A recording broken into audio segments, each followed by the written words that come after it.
પૂરી કરવી. સતી સતીને તમારી કઈ ઈચ્છાઓને પૂરી નથી કરી એ તો કહું. અને હું મારી ફરજમાંથી ક્યાં ન ઉતરું માટે ખોટા નિર્ણય મારોમાં પાર્વતી. તો સાંભળો મહાદેવ, તમે મારા પતિ છો અને પતિ પાસે પત્નીની કોઈ પણ અપેક્ષા હોય એ અપેક્ષા પૂરી કરવી તે તમારી પ્રથમ ફરજ બને છે. સતી, હું તો ત્રણેય લોકનો પતિ છું. સમગ્ર જીવની અપેક્ષાઓ પૂરી કરું છું. તો તમે તો મારા અર્ધાંગી, બોલો શું અપેક્ષા છે આપની? ત્રણ લોકના પતિ પછી પેલા મારા પતિ છો એ ના ભૂલતા. મારા સપના અને મારા અરમાનને પૂરા કરવા એ તમારી પ્રથમ ફરજ બની છે. એ ભૂલી ન જાઓ ના. ફરજને ભૂલી જાઓ તો જગત કે તમે કે ત્રણેય લોક મને મહાદેવ ન કહેતા હોત પાર્વતી. તમે ત્રણેય લોકના નાથ હો તો પછી આમ સમાધિમાં બેસીને તમે કોની સાધના કરો છો? તમે તો ખુદ મહાદેવ છો પ્રભુ. સતી પાર્વતી, એ વાત તમને અત્યારે નહીં સમજાય, પણ આજે પૂછ્યું જ છે તો જણાવી દઉં. સાંભળો સતી, હું ત્રણેય લોકનો દેવાધિદેવ મહાદેવ એ વાત ખરી, પરંતુ જે હું સમાધિ સાધું છું એ સાધનાના પ્રથારમાં હું ખુદ શિવ બની જાઉં છું. સમાધિનો અખંડ આનંદ મને શિવ બનાવી દે છે સતી. અને તે અવસ્થામાં હું તમને જોઉં ત્યારે તમે પાર્વતી નથી હોતા સતી, ત્યારે તમે મને એક શક્તિ સ્વરૂપે દર્શાવો છો. સંપૂર્ણ બ્રહ્માંડમાં સંપૂર્ણ અંધકાર અને એ અંધકારમાં બે વસ્તુ પ્રકાશી, શિવ અને શક્તિ. શિવ અને શક્તિનો મહિમા તમને સમજાવવાનો સમય હજી દૂર છે દેવી. માટે કહો, અત્યારે મને સમાધિમાંથી જગાડવાનું કારણ? તો સાંભળો મહેશ્વરી, મેં સાંભળ્યું છે કે પૃથ્વી લોક ઉપર અત્યારે નવરાત્રિનો મહિમા ઉજવાઈ રહ્યો છે અને એની નિરખમાં મારા અંતરમાં અવંકા જાગ્યા છે. એક પતિ તરીકે મારા રોતા પૂરા કરવાની તમારી ફરજ થાય કે નહીં? સતી, પૃથ્વી ઉપર વસતા દૈત્યો દેવો પર કબજો કરવા, દેવો, દાનવો અને માનવો પર અત્યાચાર કરી રહ્યા છે. એ જોઈને પછી મારી સાથે કોઈ જીદ તો નહીં કરો ને સતી? ના મહાદેવ, ના, નહીં કરું જીદ. જાઓ, આ મારું વચન છે. તો હાલો સતી પાર્વતી, તમારી જીદને પૂરી કરવા આપણે પૃથ્વી લોક પર પ્રયાણ કરીએ.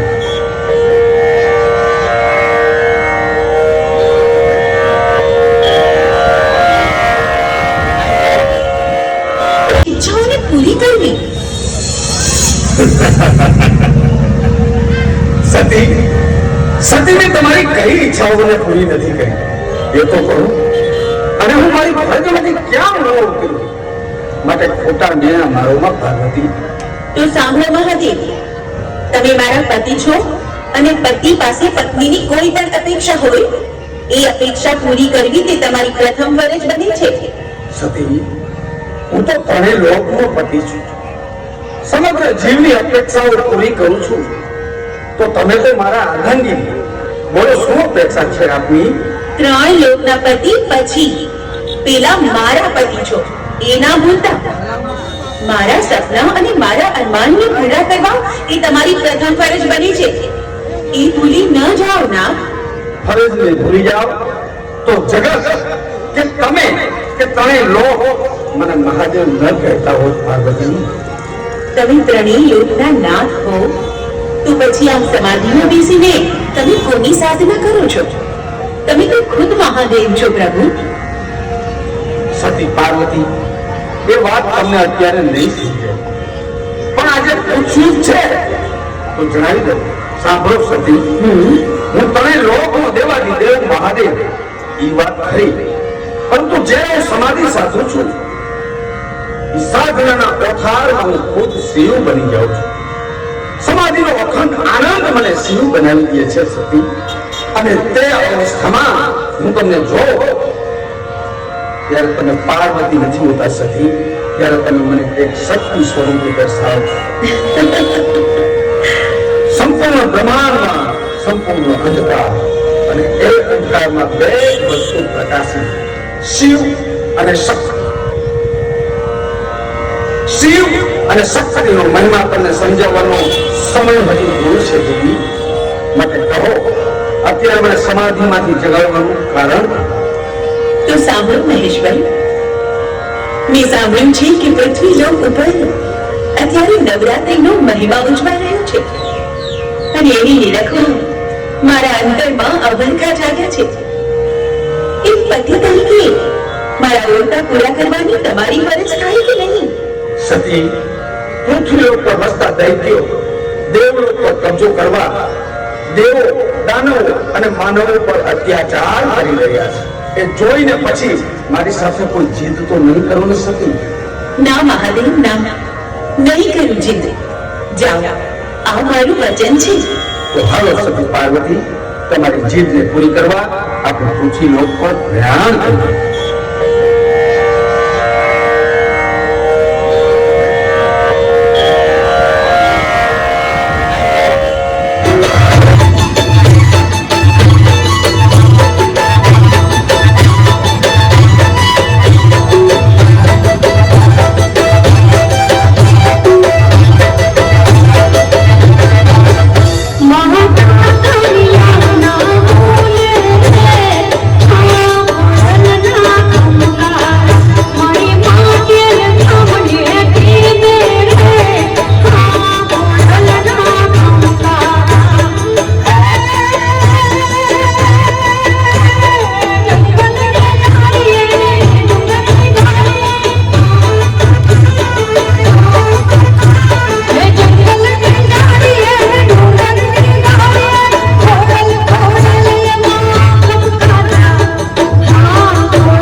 અમર પદને મળેલો અસુર રાજ રજની!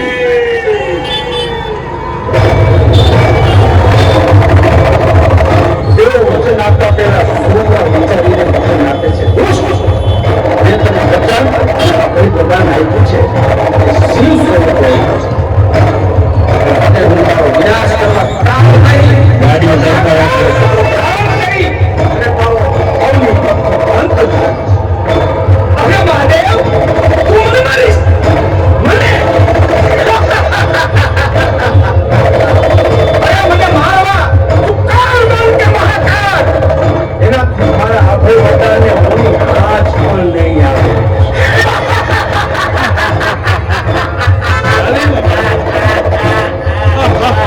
અને આ તારી પાર્વતી, તારી આ ઉમિયા, એને તો આ સુરજ એની અધૈર્ય બનાવશે. વિક્ટરી!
ના પાડે અને એ જો તમારામાં હોત તો તમે દૈત્ય ના હોત. ખબરદાર, હવે અમારું એક પણ અપમાન કર્યું છે તો તને પણ વગરતા વાર નહીં લાગે. હવે તમારી ભલી થાય. જાણી લે મૂર્ખ. હું જ અધિકાર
મારી હા હું આજ એવું રૂપ ધારણ કરું છું કે તમે બધાએ મેળવેલ વરદાન એને લાગુ નહીં પડે. એની પાસે નહીં હોય ત્રિશૂળ કે નહીં હોય તલવાર. હવે જીવી લેજે મારા તાપને. હું નથી દેવ કે નથી દાનવ. હું નથી નર કે નથી નારી. હું જ અંધકાર અને હું જ પ્રકાશ. હું જ શિવ અને હું જ શક્તિ. મરદ હો તો માટી થા. મારા ખડકનો ઘા ખમવાનું ખમીર હોય તો માટી થા રક્તબીજ. હું જ કાળી અને હું જ મહાકાળી. હું ભદ્રકાળી.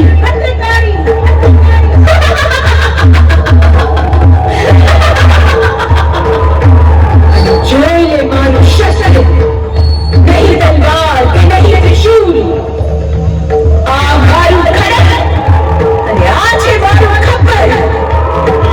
તમારા અસુરોના લોહીના ખપ્પર ભરી ભરીને પી નહીં તો હું મહાકાળી નહીં. 100 વર્ષ સુધી આ અગ્નિ પર કોઈ અસુરને પેદા થવા દઉં તો હું મહાકાળી નહીં.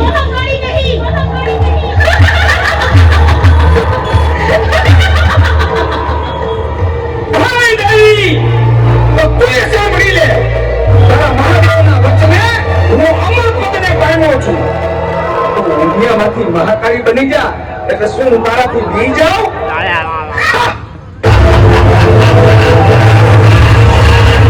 તારું ખોબા જેવડું ખપ્પર! અરે તારું ખોબા જેવડું ખપ્પર મારા લોહીને સમાવી શકે? તું એમ માનીશ કે મારા લોહીને આમાં તું સમાવી શકીશ? હું આદ્ય શક્તિ ઈશ્વર. હું કાળી, મહાકાળી. મારા ખપ્પરના ખેલ તને નહીં સમજાય રક્તબીજ. આ મહાકાળીના ખપ્પરમાં તો દરિયો સમાવી લેવાની ક્ષમતા છે. તારી આ કાયામાં કેટલું રક્ત છે?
આપની વિકરાળતા હવે શાંત થાય એવી કોઈ શક્યતા નથી. માટે હું હવે આપણી સાથે કપટ ભરી યુક્તિ અજમાવું છું. હા મહાદેવ